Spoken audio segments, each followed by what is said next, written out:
4 years in the United States. Didn't care for it that much, actually. He spent some time in Switzerland and principally in England. And when he was in England, he admired London greatly. It was more open, it was greener. He loved Hyde Park in London, for example. He thought it was a pretty good model for a city. So that when in 1848 there was yet another revolution in France, this fellow comes back and he stands for election. And he's elected with 75% of the vote as the least bad candidate. Sounds like something out of Saturday Night Live, but that's what happened. Okay. And in his valise, he had a map of Paris. And on this map of Paris, he already had started to sketch out what he wanted. Now, I don't like this fellow very much. He was authoritarian, very conservative, ruled with a strict hand,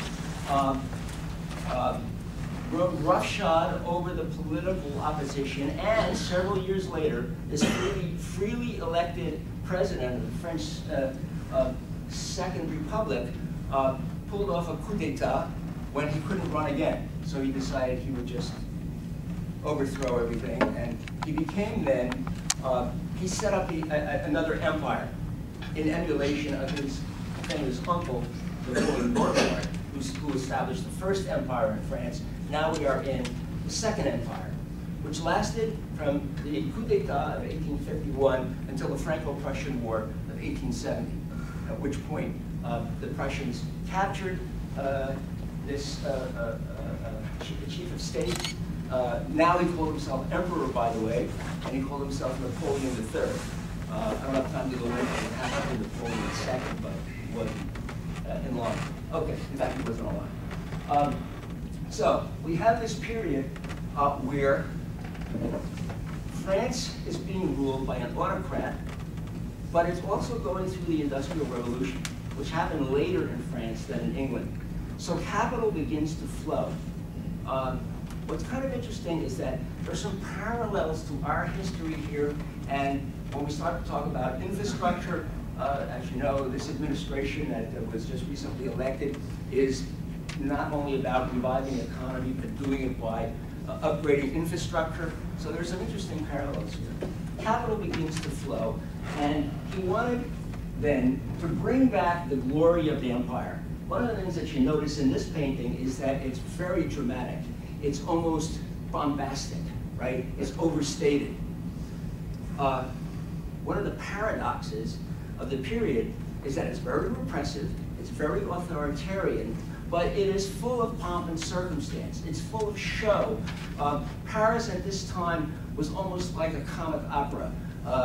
It was people parading around in all kinds of fancy uniforms and wonderful dresses, if you had the money, of course. And I think that states it quite well. In any case, he wanted to renovate Paris as part of his politics of prestige, bringing back the legend of the Bonapartes. To make Paris la plus belle ville qui jamais existé, the most beautiful city that ever existed. And in a sense, he brought it off.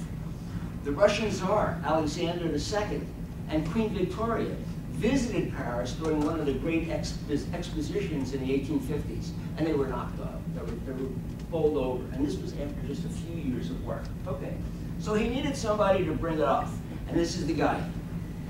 This is actually the hero of the story, but I spent time on Napoleon III because he was actually the guy who was the motor. Haussmann never would have gotten anywhere if he hadn't had a head of state behind him. Now, Haussmann becomes a prefect of Paris, which means he is responsible for all of that.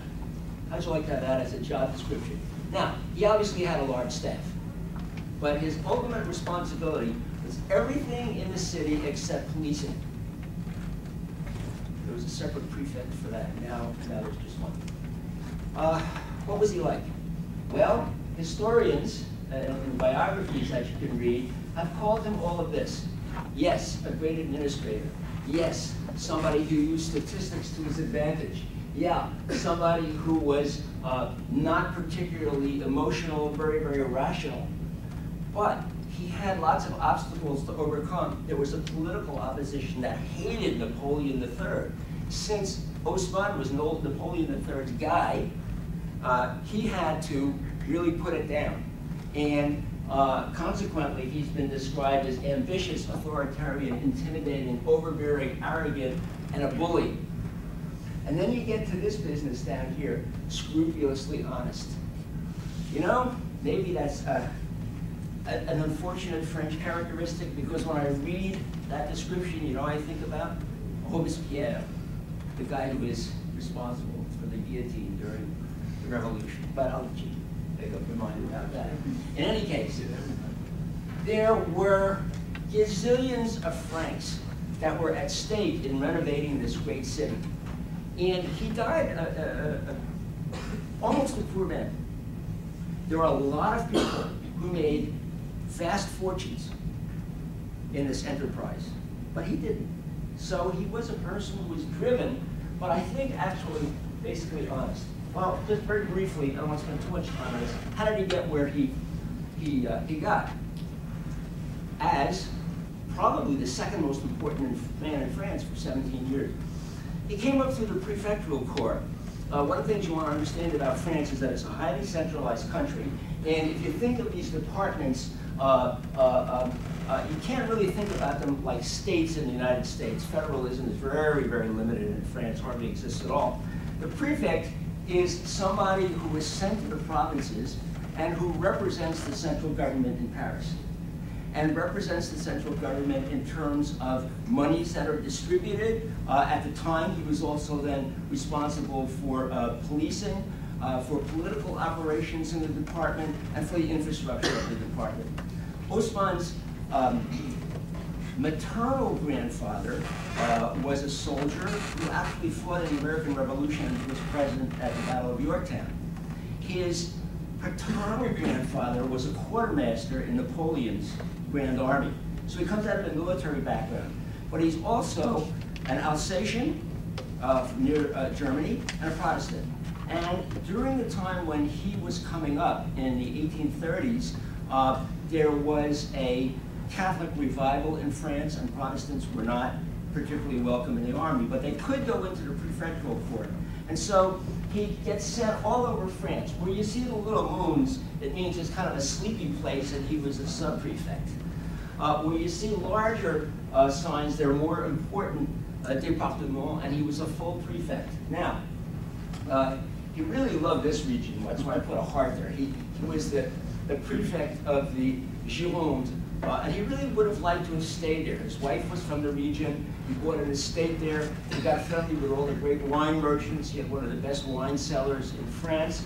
But when Napoleon did the coup d'etat, he was sent here, down by the Mediterranean, and he was sent here to put down the political opposition. And he did that very, very well, because he used his police powers as judicial powers. In other words, the police became courts of law, and he got very conservative people who backed Napoleon III elected. His reward then was the Big Apple, was Paris. And so he came up to the prefectural corps and was named to all of those responsibilities. And here is the emperor's charge to him. Create the great capital, open it up, as we said, it was a walled city, make it healthy, air,